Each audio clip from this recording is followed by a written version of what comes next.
Իմ փողերն են ինչ կուզեմ կանեմ եւ այսօր չհասկացա fix price-ին ստալանեց, թե ես fix price-ին։ Փորձարկել ենք մինի լապշաներ, որ ընդամենը արժեր 370 դրամ։ Առաջինը լապշա խոզի մսի համով։ Տեսնենք ինչ է։ Ներսում ունենք լապշան, սոուսը, համեմունքներ, գնամ սարքեմ գամ։ Այս տեսքն ունի։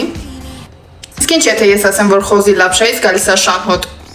Ծուխը գնաց։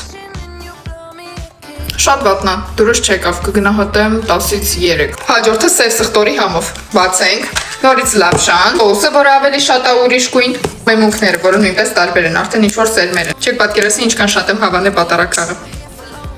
Այս տեսքն ունի, սխտորի համը գալի ու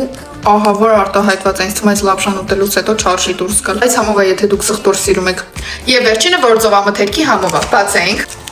Հակատուփը, ինչ-որ սոուս է, մեմունքները հասկանաք ինչքան վատ հոտ է ընկել խոհանոցում, ես անգամ չի ուզում այս փորձը։ Մեկ անգամ փորձելու համար կարող եք, բայց եթե ուզում եք համով լապշա ուտեք, չառնեք, այսքանը, բայ։